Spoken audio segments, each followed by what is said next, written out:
Welcome back, firstly, to the listeners to the Cool2beconscious podcast. It's been a minute. I know we've been slack our end with having people on and talking through the microphone, but really wanting to get better at that and get more people over and have more conversations with you all, knowing that the reason for the conversations is to create new perspectives or plant some seeds or challenge beliefs, patterns, behaviours, and share our learnings, share our lessons, and share our breakthroughs and breakdowns to help you feel human as such, and explore different ways of living to assist with health and well-being and vitality.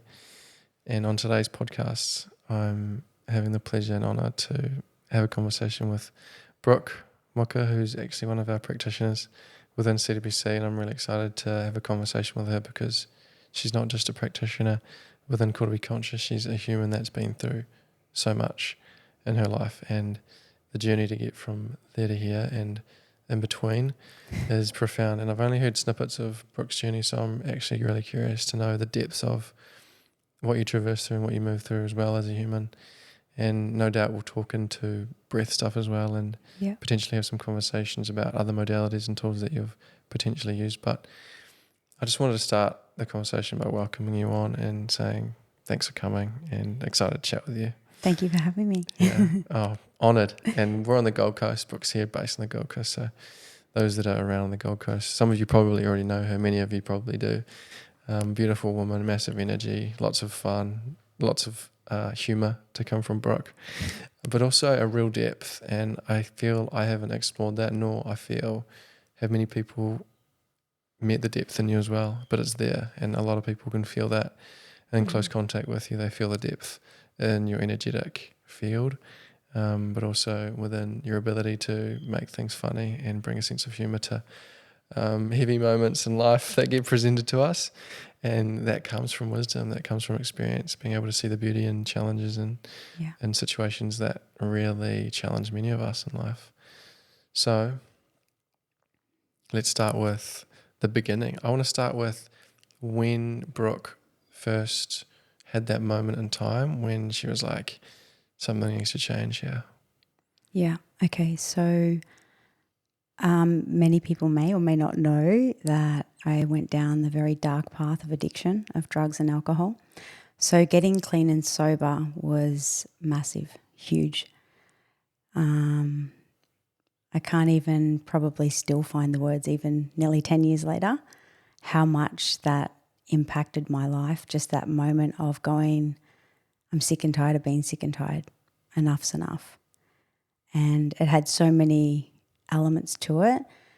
I don't think that people realize that when you go down that path that you have many rock bottoms. There's not just the one significant moment of like, oh, I just had this one rock bottom and then I changed my life. It's like when you're going down that path because your behavior is you're so out of your body and you don't actually know how to connect the dots. And then you're in a massive stage of like denial as well. And if you don't get out of that stage of denial, you could stay there forever. Yeah. Absolutely. And what for you was beginning to press like the most on your system when you started to have those rock bottom moments? Was it like your physical well-being?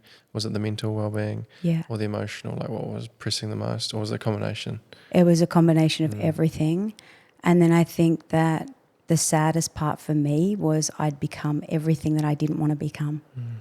Yeah. So looking back at what I'd gone through in early childhood, there was some significant moments that were sort of presenting and pressing that I was like, this is my darkest moment and this is not a proud moment and this is everything I promised myself that I would never become, and now I am that. So that was really difficult. Yeah. I feel that. And what were some of the ways in which what were you using in order to really escape some of that pain or darkness? Like what were you doing? You talked into the addiction side of it. So it was always alcohol, drugs and pharmaceutical. So it was a combination. And I think that once you've gone down that your body, as you know with your body with anything, you get like a level of where your body's just used to consuming that amount. So then you need more, or then you need to combine other things to basically manipulate it so that you're having a better hit or a bigger hit or a stronger hit. And yeah, my body was definitely starting to break down. Things like that, most people don't speak into, but vomiting in the shower was a big one for me. And that was like a massive, I still have not vomited nearly 10 years later. That was I don't know whether it's an energetic block now or it's a good block, because I've even when I get sick or something like that, or an upset tummy, I'm like, I'm not going to throw up, because that just reminds me of that old person, that old self. Wow. Yeah. And I guess things in your day that could tempt you or try and throw you off track or go back down to that way of looking for stimulants? Is that like a current thing that you are navigating? Because for me, like, I notice old patterns and behaviors of, especially growing up as a kid, I was just constantly addicted to sugar.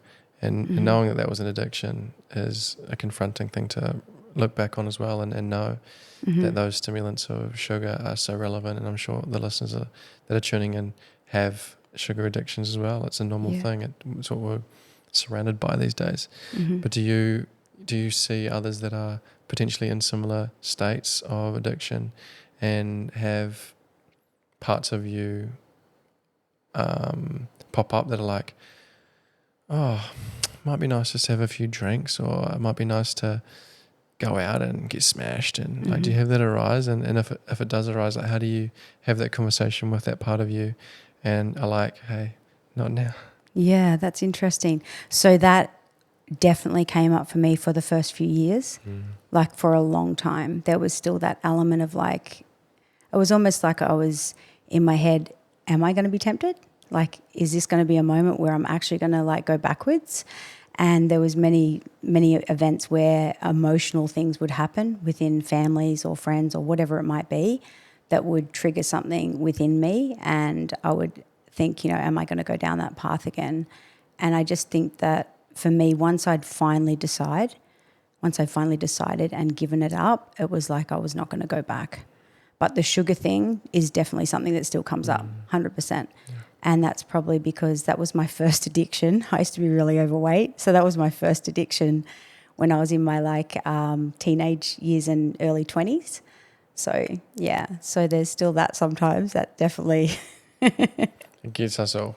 Yeah. It gets us all. And like, a lot of the time, like, if I ever find myself looking for some kind of comfort through the form of sugar, that's when I have those deeper questions of like, what's really arising here? What am I not wanting to feel or face? And like, I'm going to talk into the topic of relationship really quickly. Like, Jess, she sees everything that goes on now, and she notices when I'm stressed or if I'm avoiding to be still or avoiding to spend time with myself. And she sees when I choose things out and about on the menu that I normally wouldn't. And she's like, something's going on here, Ryan. Why are you looking for the sugar? I'm it's like a red flag for her. Yeah. I'm like, shit, she's seen me. And then that's now my opportunity to go, okay, yeah, what's really going on here? So for you, you have and had those moments of what I would use the word of like temptation arise for the first few years coming out of addiction. 100%. Going, I'm tempted to drop back in with that. I'm tempted to get that feeling again. Yeah. I'm tempted to feel that heightened sensation in the body, because I think what you said at the beginning, that feeling and sense of numbness is what's created from continuing to chase the tail of that stimulant and needing more of it, needing more of it. And the more we need, the more numb we become. So what for you, like, how bad did it have to get for you to make the choice? Because many people will have the illness arise. Many people have the injury arise. Some people have to have something in their family or close friendship have to happen in order to really reflect on the way they're living and who they're becoming, to make the decision to change. What was that for you? Like, what moment, what was the catalyst that made you go, I'm done with being this version of Brooke Muker? Okay. So the first time I went to AA, I did it for my family. and obviously it didn't work. And then the second time I went to AA, you know, they always say you hear what you want to hear. And the second time I had there was a guy in the circle that shared that he drank the night before, but he was here today. And I was like, what? You can drink and come back? Like, I can do that again. You know, like it was just that permission slip again. So it was like I just kept putting things into however I wanted to hear them and however I wanted to show up. And then the last time I literally was at complete rock bottom. I was like, I've got no other choice than to step and lean into this. I probably will touch on this because I think it will help a lot of people. I'd already tried to take my life twice. So it was almost like I couldn't end it, but I didn't know where to begin. But I was like, well, if I'm not going to be able to go down that track, then I've got to give it my best shot. Yeah. What did that feel like to be in that position of wanting to leave this realm, wanting to tap out of this world? I think that for me, there was just so many things that compacted on top of one another that it was just getting worse and worse. I didn't know how to make it better. So I was like, I just want to leave. And that was probably the hardest, the amount of guilt and shame I felt with putting my family through that was horrific. So probably the third time, you know, it's not a very nice story, but I had my little sister on the phone. I was in a walk-in wardrobe and I had my partner at the time and his boy. They were crying in the bedroom. She was on the phone crying to me going, please don't drink anymore. And I'm on my knees just going, what the fuck have I created? Like, where am I right now? And it was probably in that moment that I was like, something needs to change. Yeah. It's a really scary place to be in when we're so afraid just to be in the world that we're in. And, you know, I can say that I've been in similar positions. One of the first times that I was in that kind of suicidal, didn't want to be here state was actually when I had my first real heartbreak. Yeah. And when she broke up with me on the phone, I was planning to do something stupid. And she was on the other end of the line, you know, and I grew up on the farm, you know, so it's so easy for me to go out into the shed and find a piece of equipment and use that to do something bad to my body, harmful. And I remember her just crying on the phone, like so petrified. And I put her through that. Yeah. And I ended up just like tumbling into a heap and just laying there and grieving, processing. But like that was the first time I'd had that suicidal thought pop up. Yeah. It was because, you know, for me, I was so attached to her. I thought she was my world. Yeah. You know, I was very insecure and couldn't find a sense of who I was. Didn't feel a part of the world. Didn't have much purpose. Yeah. And when I lost her due to my own insecurities and need, that for me was the first feeling of that.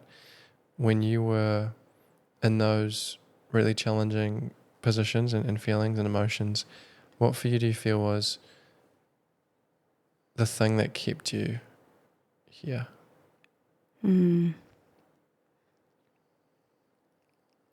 Well, some people will think it's a bit woo-woo, but there was definitely my guides, my angels, a higher power protecting me and something just going, this is just a cry for help. And I sort of knew that, but I didn't know how it was all going to play out. I don't really remember the first time that I went to hospital. The second time I was very much like I woke up and I was like, holy shit, I've basically done it again.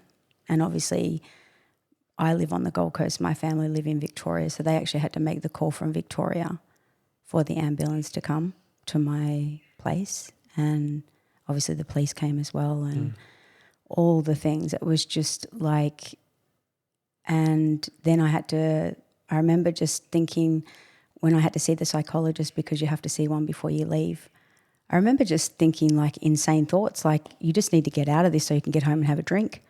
Like that was how insane my thinking was. Like I was just literally like, almost like I just need to pass the test right now so I can leave. Put the mask on, get out. Yeah. Go back. Yeah. What had you taken when the ambulance and stuff arrived? What? Just a whole heap of pills. Just swallowed a whole heap of pills. Just like a combination of whatever I had, whatever I could get my hands on.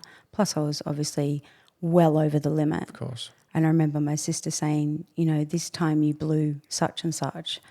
That's like, you know, however many times it was over the limit. Wow. She's like, you're really unwell. And I'm like, you know, that, again, that just crazy, you know, denial. And I was just like, yeah, I'm sick. I'm fully sick, you know, like joking around. And she's like, it's not funny anymore. Like, you don't understand what you're putting yourself through and what you're putting everyone else through. But I just didn't want to. No. I didn't want to acknowledge or take ownership. No, I definitely didn't want to take ownership at that point. And yeah, I think it was so hard on my family, and I still say to them all, like, I'm so grateful for, you know, how much they love me through my darkness. And I think that's a really valid point to make as well. But a lot of people, they might have things, you know, that they think people don't show up for them, but it's the ones that show up when you're going through your darkest moments. They are your people. They are the ones, They are the ones, that you give your energy to, the ones that you invest your time in with, the ones that you drop things for, that'll drop things for you, you know, in any moment. And I'm grateful that you had them there. Yeah. Because many people don't have them. No, they don't. And whenever I'm working with clients, the one thing that I always say to them, if you've got your family or you've got close friends, you are one of the luckiest people, because there's so many people out there that don't have that support. And I think also too that any sort of suicidal thoughts or attempts, it is definitely just a cry for help. I honestly believe that so many people that I've worked with as well, it's the people that don't express anything at all. Like even if you've got someone that's expressing rage and they're expressing some sort of anger or anything, like, great, yeah, perfect. You're at least expressing something. It's the people that go really, really within that are the ones that end up actually in a lot more trouble. 100%. Yeah. And when you say within, you mean like more introverted, quiet, timid, shy, have no social life, really kind of disconnect from all aspects of the external world, and they just, you know, fall into the pit, into the darkness, which is like, you know, a road to depression, paranoia, and suicide. Yeah. Scary. And, you know, everyone that's listening right now, I'm sure you can resonate in some way. We've all had some destructive thought arise at some stage in our life. 100%. It's real. And not enough people talk about it. And I think that even just sharing those thoughts with someone is healthy. It is healthy, because the more that you can express that part of yourself, the more the energy leaves the body, you know? It's like you just feel better just sharing that with someone, because it doesn't make you feel like you're alone or there's something wrong with you, because there's actually nothing wrong with you. We're all beautifully messy. Absolutely. And those mechanisms that we use in order to cry out for help are really just uneducated ways of asking for help. We don't know. We've never been taught how to seek support or seek help or talk about these things from a young age, you know. So when we have those outbursts or destructive patterns play out, they're really all symbolizations that what we are currently experiencing is too much right now, and we don't know how to deal with it. And we need support. I need support. But unfortunately, many people just don't know how to do that. And I guess that's why we have these conversations. You know, those that are having or experiencing these thoughts or behaviors, the best thing that you can do for yourself is just speak with someone that you love, or you've got someone close, and say, hey, I really need support right now. I don't know how I need to be supported, but this is what's coming up for me. And then we can seek support with those that are in the space, or professionals that have dealt with this or experienced it or are trauma informed, knowing that it all comes from deeply wounded, traumatic experiences in our life that have created these destructive patterns or belief systems in our life that make us feel as though we can't cope in the world that we are living in. Yeah. Yeah, thank you for sharing that. And what was the process to begin with when The process for me the acknowledgement? So I think that another thing to bring up as well is like a lot of people are like, oh, awareness is everything, and awareness is great. After you get through the denial, you become aware, but you can also become aware and stay in that for a long time too, like for your whole lifetime. Yeah. So once you become aware, what do you do next? You actually put your hand up and ask for help, and that is probably one of the hardest things that you'll ever do. Like really putting your hand up and saying, hey, I'm not okay. What do I do? And you feel like a failure. Like I felt like a complete failure, especially at the age I was. I was in my 30s. I was like, everything in my life was just absolutely breaking down. I was breaking down. Like there was nothing that was looking great. It was like every area that I looked at in my life had gone to shit. So it was really uncomfortable to begin with. And back then, no one talked about it. So I had to actually hide it from a lot of people. So that was another thing that I was like, oh, I'm going to these meetings every day where I'm being honest, and then I'm being dishonest to everyone else because the only people that knew were my family and maybe a couple of friends. So I think that that's another advantage that everyone has now is that it's so common and it's so much, like there's so much more talk and there's so many more people that you can reach out to as well. Yeah, 100%. Was humility a massive factor of that process, like just having the self-humility to go, oh man, I am in a really bad place right now. I am a little bit messed up. Yeah. And like being able to just look at it and go, oh fuck, and like put your hand up and open your arms up for a hug to people. Like, yeah, that's a huge step, I feel, for many. Hey, is like having the ability to acknowledge, firstly, have the awareness to see what's going on. Yeah. And then thirdly, the humility to go, oh man, I really have ended up in a really challenging position right now. Yeah. And what I'm doing to myself is fucked up. Yep. Really fucked up. Yeah. And one thing that I get really excited about is telling people that as soon as you show your vulnerability, as soon as you do put your hand up, whether you've got alcohol, food, sex, whatever addiction you've got, people will just be there for you. They will lean in. If they can see someone helping themselves, they will help you. They will. They just show up. They just turn up out of nowhere and it's like, Ta-da. Thank you. Yes. Surprise. Yes. It is. I love that. And Yeah. For many people that are so afraid to tell their friends, what Yeah. potentially may be going on, like, we hear you. Like, I hear you. And I'm sure Brooke hears you as well. She's probably been in that position too of not wanting to tell people, so afraid to speak and open up about it. But what Brooke just said is such a key component, and that's when you start truly being authentic, being real, and opening yourself up, those that are really meant to be there will be. Yeah. And those that potentially can't handle what's going on or are going to judge and criticize you, they will fade away into the distance. Yeah. Because your truth and your vulnerability and your authenticity will just be so bright. Yeah. Even in the what I like to call the beauty of what you're sharing, not the ugliness, the beauty in what you're sharing. The beautiful ugliness. Yeah. Yeah. Yeah, the beautiful ugliness. So, man, what came next, Brooke? Was it like figuring out what to do in order to assist you? You went to AA, you had the support there. Yeah. And then I did have, I did step into the hot yoga journey as well, which definitely helped a lot. That helped me connect with The body. a very different part of me on a energetic level with the mirrors. So not only was it physical, but it was like literally me facing off with me. And also no one asked me questions. I could be in camel pose and cry and no one said, hey, do you want to talk about it? What's going on? I was like, I could just be whatever I wanted to be. Again, beautifully messy. So then the hot yoga journey began, and then I went quite a few years later, did the NLP, timeline therapy, hypnotherapy.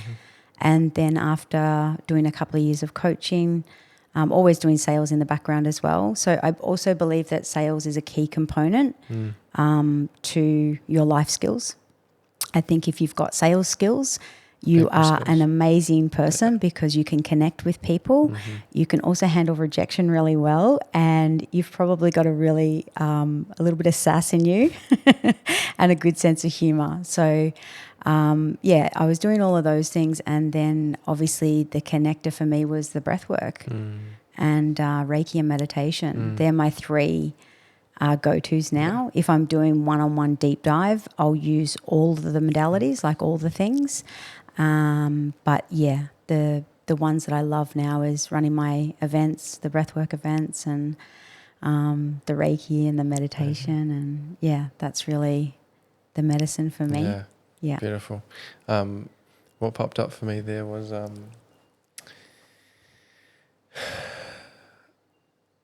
the power of looking at yourself in the mirror and holding a sense of acceptance and compassion for what you're seeing. Yeah. And potentially, rather than judging, criticizing, and then sabotaging what you're seeing, that transition is such a tender, soft process. Yeah. And it's always really confronting. And I feel that's when we truly take like full ownership and responsibility for what we're seeing. Yeah. Rather than avoiding that thing. It's like, oh man, like, okay, I've really got some work to do here. This thing feels really challenging to be in, and what's creating that, why, and then that self-inquiry journey begins. Yeah. Through yin, obviously you're getting into some really challenging, tight positions, and we know that trauma emotion is stagnant, stuck energy in the system within the cellular tissue within our body. And for you, like, did you have any, you said that you'd had some tears flowing through and the practitioners just let you be in that. Yeah. But did you have any like kind of more deeper traumatic experiences arise in some longer positions when you're in that hot yoga, yin yoga? More the hot yoga, definitely. I was going to do a competition years ago, and then obviously I had some health issues with my implants. So that was another part of my journey. But with the hot yoga, I think that the releases that I found within my body, and the fact that I was not escaping my body, because any addiction, not only you're trying to disconnect all the time, but you're also trying to escape being in your body. So for me, I had to actually be present in my body and feel everything. And, sometimes I would, do 2 classes in one day just to see what it felt like, because I was now in control of my vessel. I was like, this is amazing. This feels really good. And then the yin, for me, probably was more the deep relaxation. So the Bikram yoga is more masculine, and then the yins are more the feminine. So the balance between the two was beautiful. Yeah, amazing. Yeah. That feeling of decompressing a lot of those mechanisms that would have been at play. Yeah. We learn this through breath work, how we can switch on those different aspects of the nervous system and land into the more decompressed parasympathetic state. And that for many people can be, and it can bring out more emotion than being in a sympathetic stress response, because they may not have felt that sense of safety in their body for a long time. Yeah. So I know that yin creates that for people, creates that spaciousness and safety for them to be with themselves and in the body. Is that something that you can resonate with, like being in that sense of relaxation for the first time? Absolutely. Knowing that when you're addicted and running away from something in the world, we're like almost addicted to the stress that we're in as well. Oh, I was 100% addicted to the stress. Yeah. Like every area that I looked at in my life had that stress component. It was relevant in every area. Wow. There was not any area that it wasn't there. So, yeah. And I think for women, the yin is so powerful because of the hips, like the hip opening. We all store a lot of emotions in our hips, but especially women, they don't always open them up. So, and that comes from a lot of generational and inherited trauma. Yeah. And a lot of shaming, sexual shaming. Yeah. Well, the guilt and the shame is always stored in the root chakra as well. So again, once we can release that in the body, it's so powerful. It's so powerful. Obviously with breath, with yin, with, all of the things that we use, all of the modalities. Watching somebody or witnessing it within myself, but then watching somebody else helping them move through that is one of the most beautiful experiences. Yeah, man, no, I feel that because it holds a lot of density and weight to it, the guilt and the shame. I just want to reflect back on those that may be potentially listening and wondering, what it feels like to be addicted to stress and what potentially may be coming up for them and how that's playing out in their daily life. Yeah. What for you did you notice in yourself and like day-to-day actions that were popping up when you were feeling a sense of addiction to stress? Was it like the caffeine? Was it obviously needing the alcohol in the evening to wind down? Oh, yeah. But was it like constantly couldn't sit still or like couldn't stop, couldn't slow down?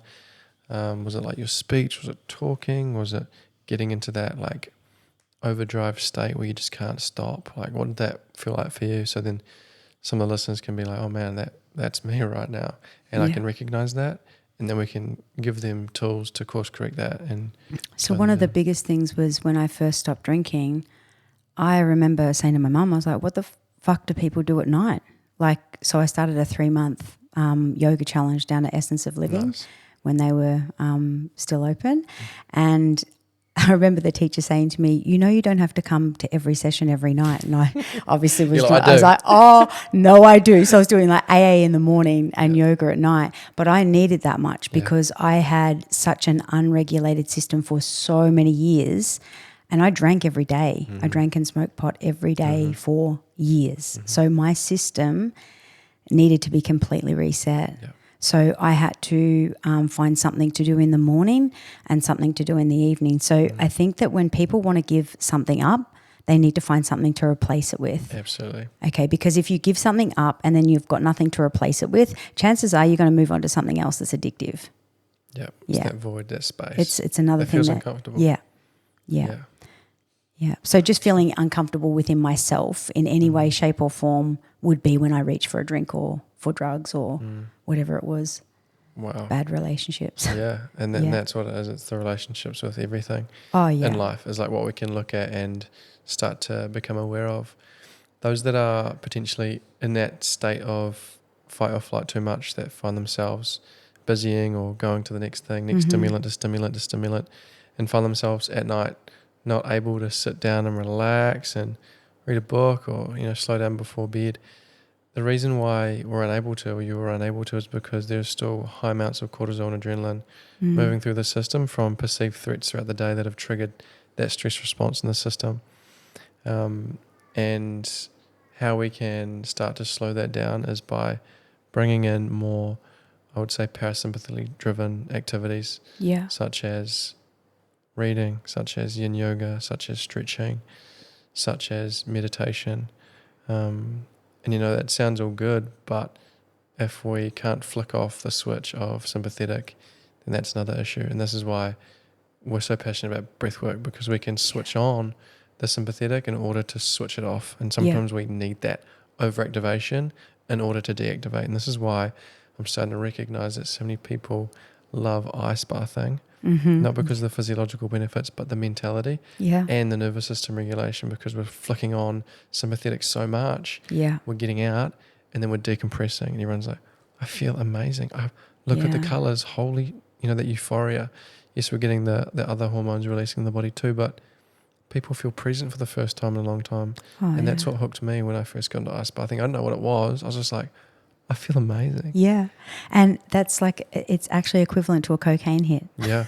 It really is. Yeah. And that's scientific evidence. It's not like just a Brooke Muker thing that's just been made up. It's actually true. So if you're struggling with addiction, ice baths are amazing for, anyone anyway. Bringing it from a destructive habit. It from a destructive to a beneficial. It's a beneficial one. I've got an ice bath, as you know, and that's one of the reasons that 100%. I invested in one, because it's got so many benefits. I actually saw a reel the other day. I can't remember who shared it, but it was stating that fact around the same hormones released with cocaine to ice bathing, but the ice bathing releases it up to like how long longer? Like 12 hours. Yeah, it lasts a lot longer. 20 minutes, half an hour. Yeah. So amazing that's like connecting the different centers of the brain there together. So find these habits I feel that are going to be more beneficial to your health rather than destructive.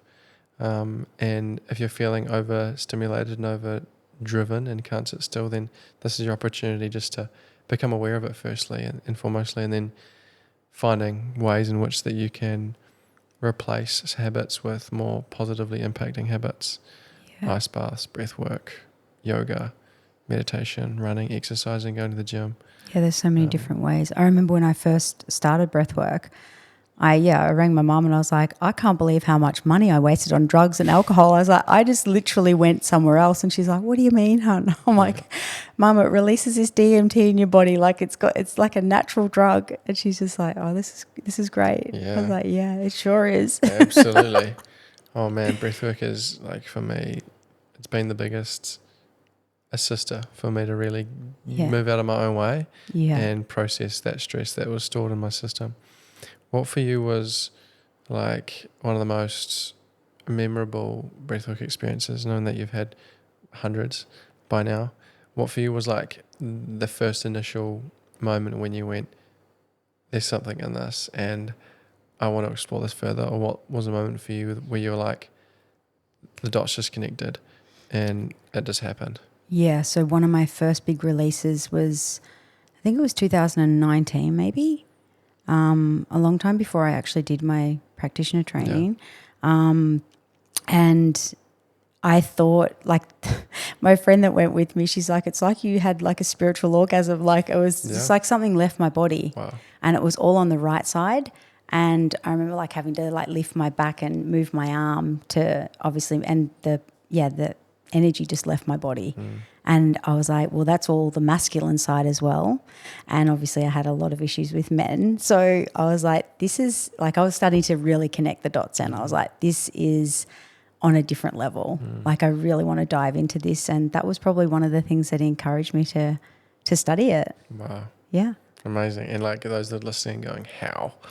It is quite, challenging to understand. Yeah. And it's not until you experience it, until you really have those moments of, man, what these people have been talking about, like there's legitimacy to it. And there is. You can connect the dots and you can have those experiences. And I just couldn't believe that I was able to create that in my own body with my breath. Yeah. Like I was blown away, considering the track I'd been down where I'd tried to put so many things in my body to create something.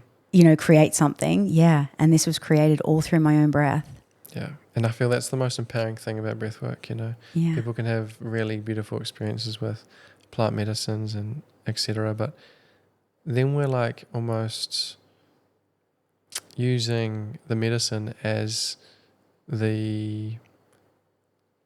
I would say, ingredients is like to create whatever we've created or to express whatever we express. And it's like we need that ingredient in order to create something inside of ourselves or to have that euphoric experience. Yeah. Whereas with breath work, it's just your breath. It's your own breath, and you have it right here with you whenever you need it.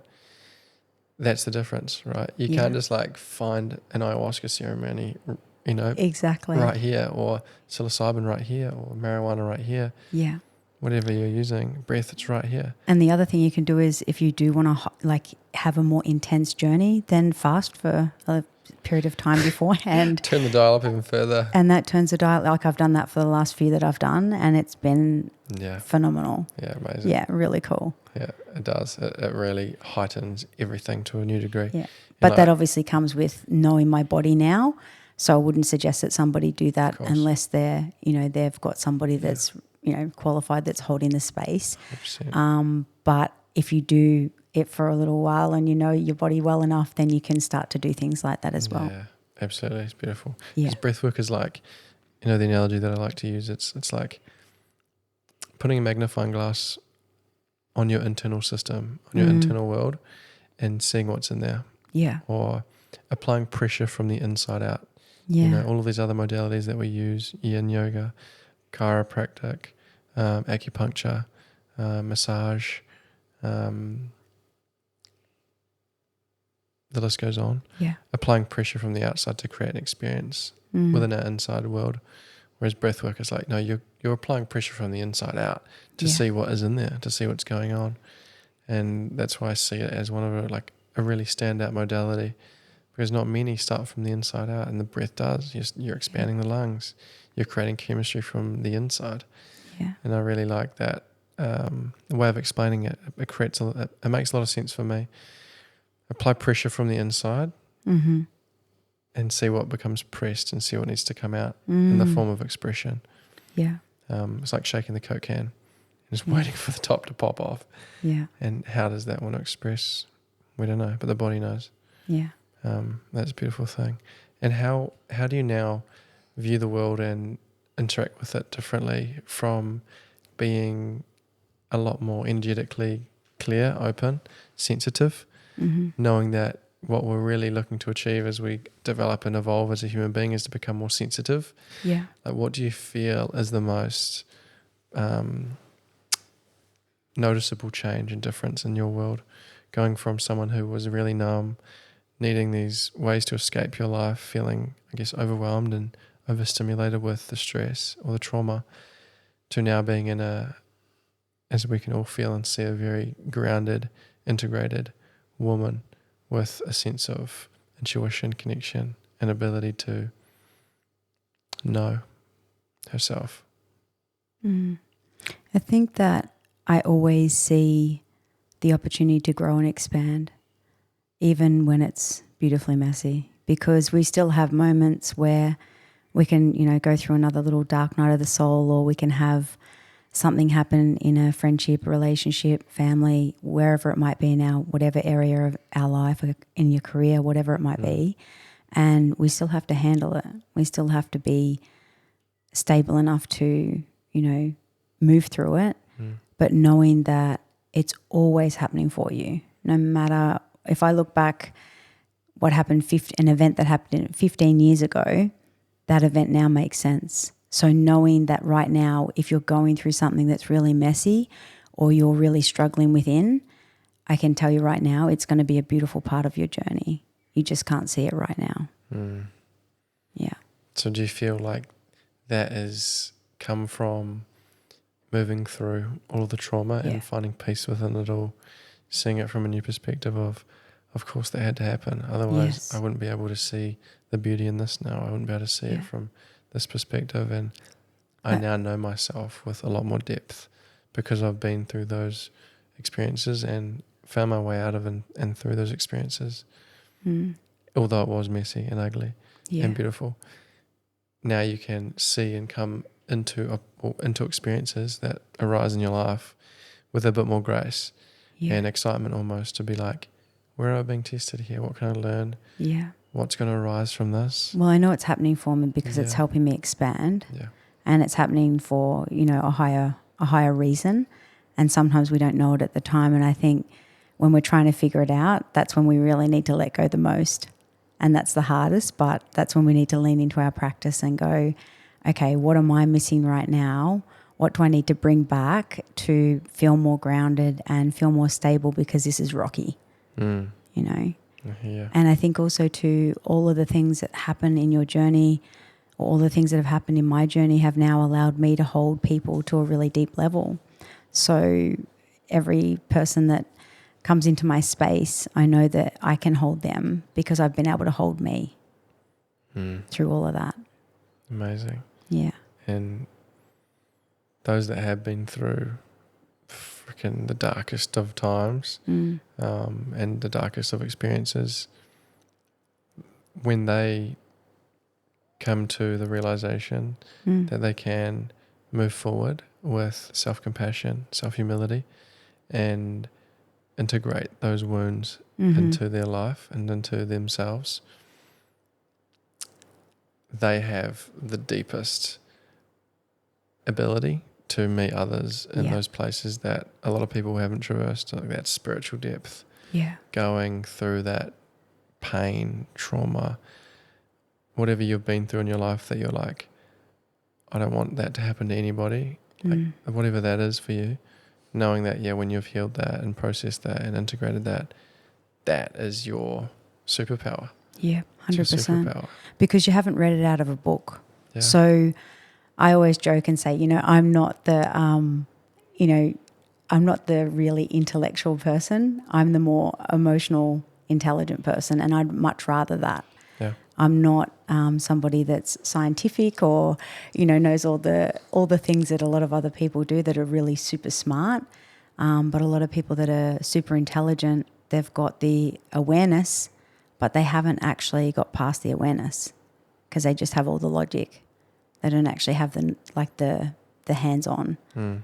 Whereas, when you've learnt the lesson the hard way, you can, share it a lot easier. No, I agree. And that's like the dance within being able to have that emotional intelligence and also explain things from a more logical standpoint is like such a freaking dance to be able to do. And for me, I was the same as you, just more emotionally intelligent from what I'd moved through in my life. And now in the space that I'm in, I've had to really develop my intellectual understanding and fill my vocabulary up with a few more words. That gives people the ability to recognize my own knowledge rather than my own experiences. So that's like such a fine attunement, and it is. It's like it is, and it's.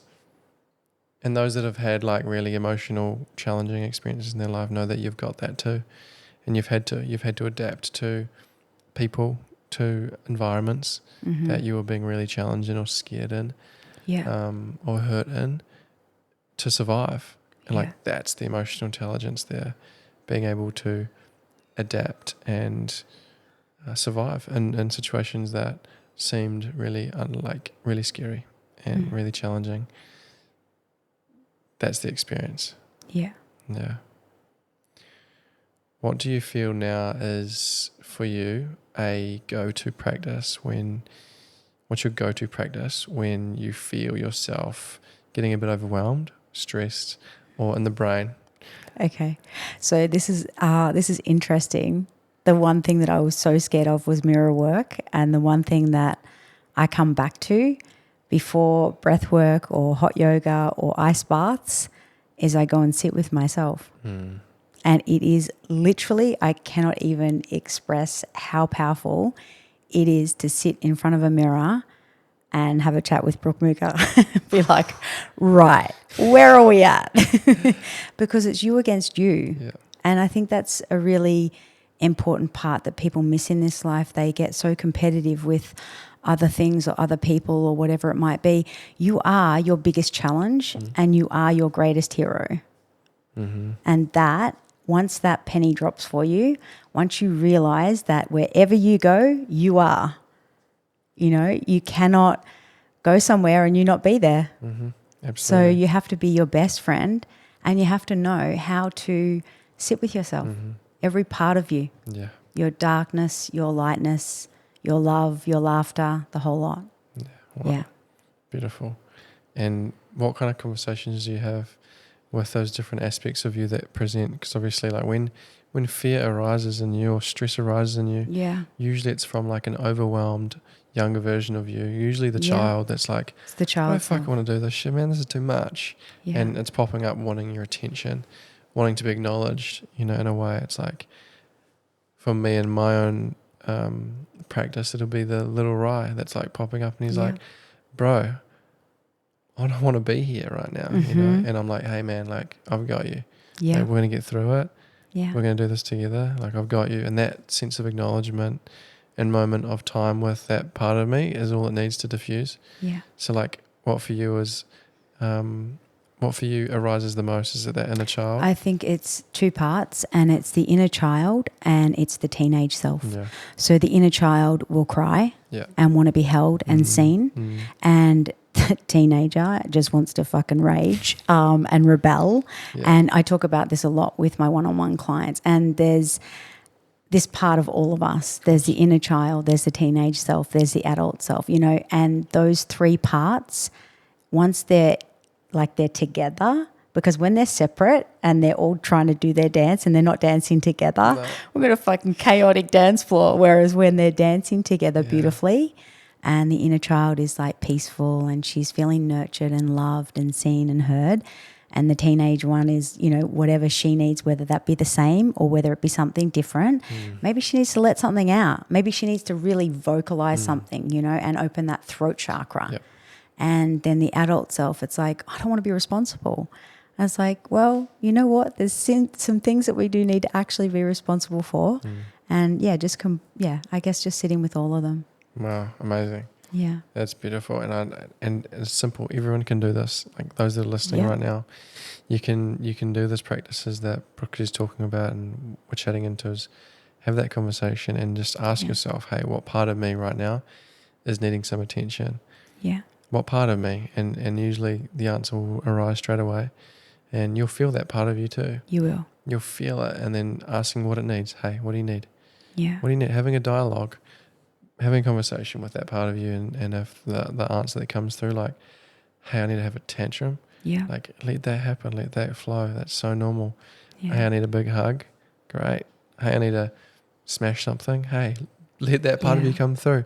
Know that it's not you right now. It's a part of you that is still wanting your attention from a long time ago. That's like, hey, look at me. Please give me a moment here to be acknowledged. Yeah. So, yeah, that's a beautiful practice.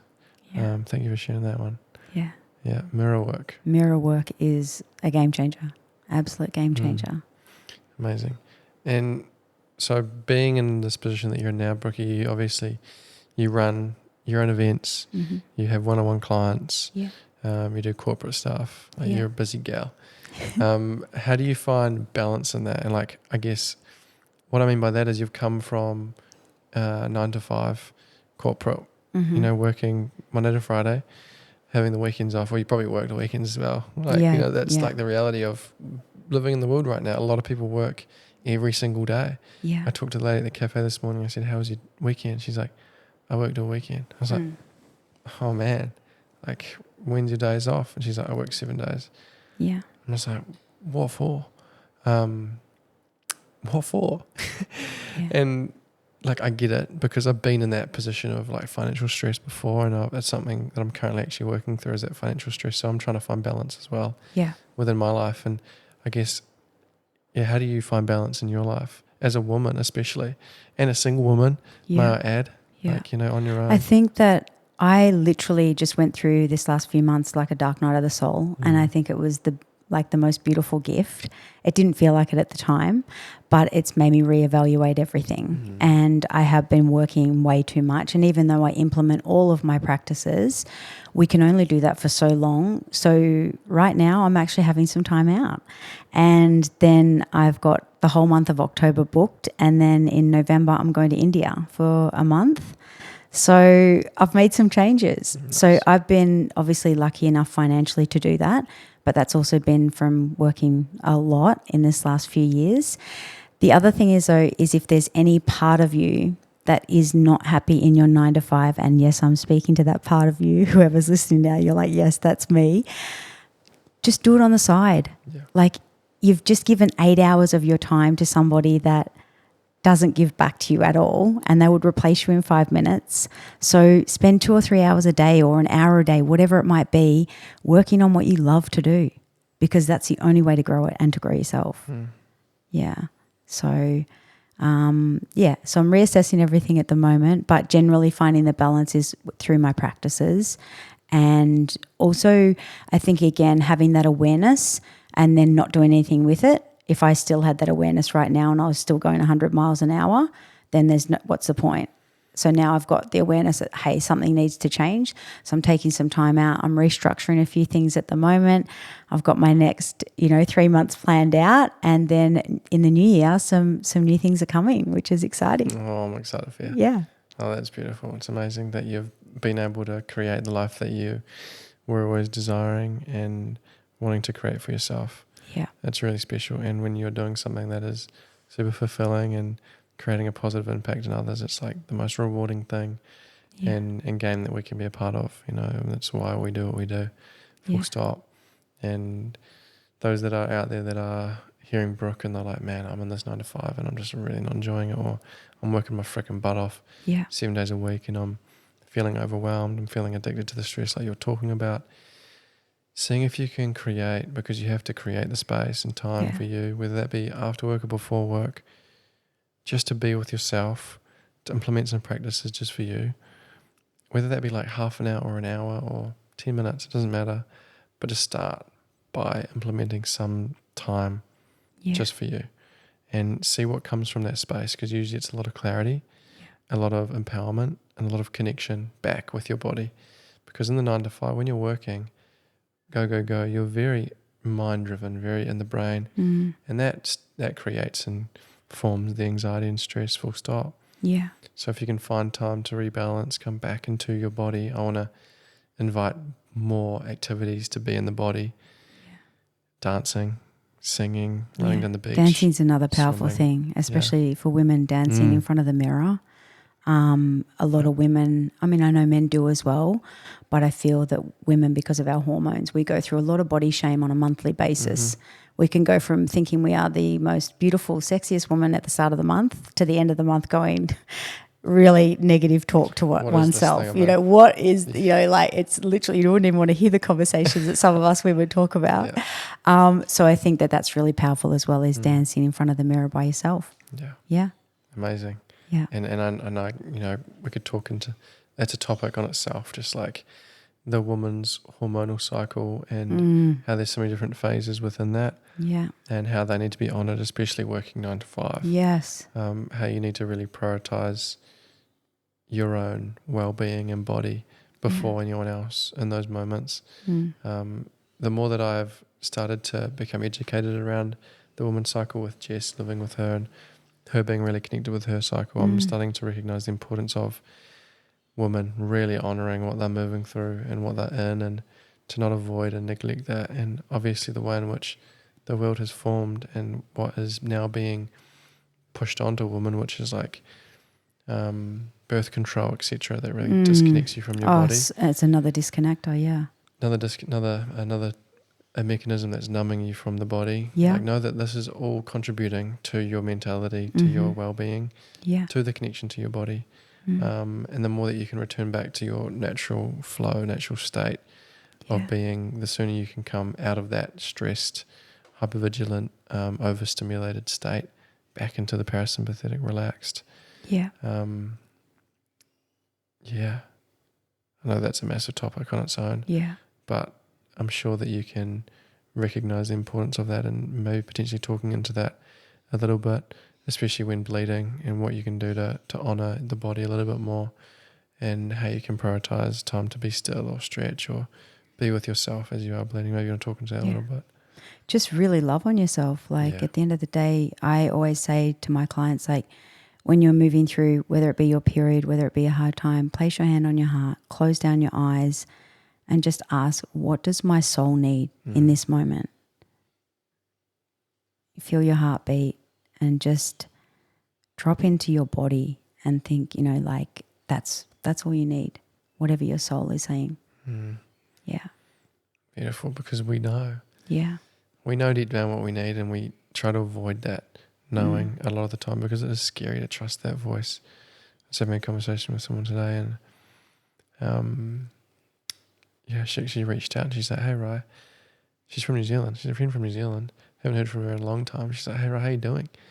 And I was like, "Oh man, the timing of this is pretty profound, because I'm moving through a lot right now, and currently in the fields big time." And she messaged back and she's like, "Wow," she's like, "I was literally with my mentor this morning, and she was telling me to trust in my knowingness and my intuition and what's coming through for me." And she's like, "And I felt you this morning. Like, I felt you, and I felt as though I needed to reach out and see how you were." And she's like, "Thank you for like reiterating to me that my knowing is accurate as," you know, powerful. and as a woman, like, your intuition and knowingness is even more powerful than a man's knowingness. Like, we're slowly catching up, okay? But we're getting there. But a woman are just so much more intuitive and connected to their body and their knowingness. Yeah. So when you ask yourself what you need, when you close your eyes down and just ask, like, the answer is right there if you're willing to listen. Yeah. And I think for me as well, like the hand on the heart, connecting to that heartbeat it's a game changer as well, because we can sit there and ask the question but not really feel it in our body. As soon as you feel that heartbeat, you're connected to your body. You feel that connection straight away. So that's another really powerful thing. I love that. Yeah. It's a really good practice to switch off the mind feel the somatic sensations in your body. Yeah. Well, even if you're working in a busy office or you're somewhere that's, a bit chaotic, you can always place your hand on your heart. It's something you can do and it doesn't look weird. Mm-hmm. So It doesn't look too weird. Not too weird. You're not going to stop and do a massive breathwork session in the middle of the office. No. We could. I used to do it on the trade site, and all the tradies used to just look at me sideways, and they thought I was losing my mind, which I was. Yeah. But that was always, you had to have the self-humility to be able to go, I don't really care what you guys think. I'm doing this for me. Yeah. I'm doing this for me, not for you. You keep eating your mince pie and enjoy. I'm going to take my shirt off, feel the sunshine, and do some breathing. But essentially you're doing it for them as well. So you don't go too crazy on the trade. That's it. Yeah, I always say I live near the beach because I'm a fire sign and I have to get in the water every day. But I do that not just for me, I do that for everyone because it's safer for everyone if I'm calm. Yeah, and that's the beautiful thing. It's like it is a selfless act. I'm showing up for me so I can show up for you essentially. Yeah. When the tradies try and trigger me on site, I'm not going to retaliate and bounce back. I'm going to be centered. Rather than the guy that puffs his chest up and potentially gets in an argument. I don't know. They used to happen. Yeah. And then now, when I started to implement those tools in those environments where I felt ashamed or embarrassed, that was a massive edge for me. Yeah. And doing that is the most empowering thing you can do for yourself, is being seen in what you believe in and what you're doing and who you're becoming. And then you've got nothing to be afraid of. Yeah. No one can expose anything or any part of you because you've shown it all. You've got your heart in your sleeve. Yeah. You're like, hey, here I am. Here I am. And I think more people need to know that wearing your heart on your sleeve is literally a beautiful thing. It's just like vulnerability. Don't be scared of vulnerability. And I know that's easier said than done, but vulnerability is your gateway of you opening up parts of yourself and walking through the door of like a new life. Mm-hmm. It really is. And like I said, when you open that, open your heart to vulnerability and you actually, say things that other people are afraid of saying, you'll go places that other people won't go. 100%. Yeah. Because most of us are so afraid of the judgment and the criticism that's going to come back from what we say. But when you can truly, truly believe in yourself and truly have faith in what you're saying and what you're sharing, and knowing that you're sharing it for your own truth, and you're not necessarily attached to what's going to come from the feedback of the others, that's when you become a magnet. And that's when people are like, holy shit, he doesn't really care what I'm saying, or she doesn't really care what she's saying. She's just saying it for her. And they're like, I want some of that. Like, how do you get to that sense of embodiment, that sense of empowerment that comes from knowing thyself, knowing who I am? Yeah. And just trusting, like when you have a conversation with someone like that, the girl that reached out to you, like trusting that you now have that in your mind now, because you're like, well, she's obviously reached out to me for a reason. So every conversation, every interaction we have is had for a reason. So it's not just by chance that she's just reached out to you today. She's been called to. Yeah. Her guides have sent her. So, that's beautiful. Yeah, and that gets exciting. Yeah. Like those that are listening and are like, oh man, okay, so every interaction or every moment is for me. Yes. Get curious. Yeah. Like walk around your day and go, what's this teaching me? What am I going to learn from this? Yeah. The person in the line and the person you're interacting with, even at the lights in your car, like look at the person next to you, have a smile. Like, what am I going to get from this? What can we transmit together here and share with one another? That's when it gets really exciting. And then, of course, on the other end of the spectrum, when it's like a more challenging experience, how can I show up with stability? How can I stay centered? How can I be more responsive than reactive? Yeah.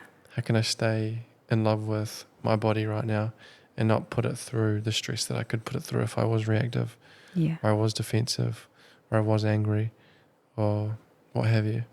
How can I stay regulated in a way that's going to be and benefit myself and those around me? Yeah. And sometimes when we're reactive, it's because in other moments that were very similar to that as a child, we didn't actually get any presence. So a parent or a caregiver or a teacher, they weren't present with us in those moments. So that's why we become reactive in those same moments as adults. Absolutely. So it's also understanding. I think once people start to understand, or I know that was a game changer for me, starting to understand why I behaved the way I behaved and why I did some of the things that I did, because some of the things I did were just crazy, absolutely crazy. Like I look back at that girl and I'm like, wow, she was in a lot of pain. She was hurting and she just wanted to hurt other people. And once you've worked through that, then you'll be able to help others work through that as well, because guilt and shame, anyone that's sitting in guilt and shame, it is a miserable place to be and nobody should be there. And there is a way out for everyone to move through any guilt or any shame that they hold. Beautiful. Yeah. Amazing. You heard it here first. Thank you for sharing that, and know that whatever you're traversing through, to not be ashamed of where you're at, and as Brooke just said, to have self-compassion and self-acceptance, and be honest with yourself, and see where you can find support in those around you. And you've always got support with you, and if you don't, you've got yourself. And if you don't have yourself, then you've got community around you. Yeah. Find places where you feel safe to be yourself. Yeah. Knowing that healing comes from safety. That could be in the form of a hug. Really does. It can be in the form of someone saying, hey, I've got you. It could be in the form of someone bringing you flowers or bringing you some chocolate. I don't know. Yeah. It comes from a sense of safety provided from others, that they care about you and they're there for you and they're not going anywhere. Yeah. That's when the healing really begins. It really does. And the other thing that I would probably add as well is one of the biggest things for me was finding evidence. So always find evidence of somebody that has done what you want to do. So as an example, like I surrounded myself with people that had gotten clean and sober because that's what I wanted to do, you know. So there's always going to be somebody that has already done something that you're wanting to do. So find that evidence and then know that you're no different than them. If they can do it, you can do it. We are all exactly the same and we're all capable of moving through whatever we need to move through. Yeah. Yeah. You can, because you've got here, and you will because you made it through whatever you have traversed already. Yeah. And thank you for being here still and moving through whatever you have, because you now hold the wisdom for many other people, just like Brooke. Yeah, thank you for moving through what you have and being able to share it from this place to empower and inspire others. It's such an amazing gift. So thank you. Thank you. It's been an amazing conversation, and I'm grateful to have had that with you, and I trust that everyone who listened have got so much from it. Practical tools. Yeah.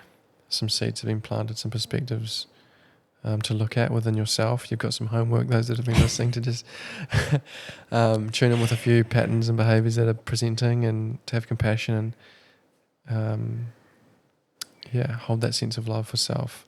Yeah. And what's something that you want to just share on the end of that whole conversation that you could... Okay, so if we're going to set aside homework for them, their homework is to come home.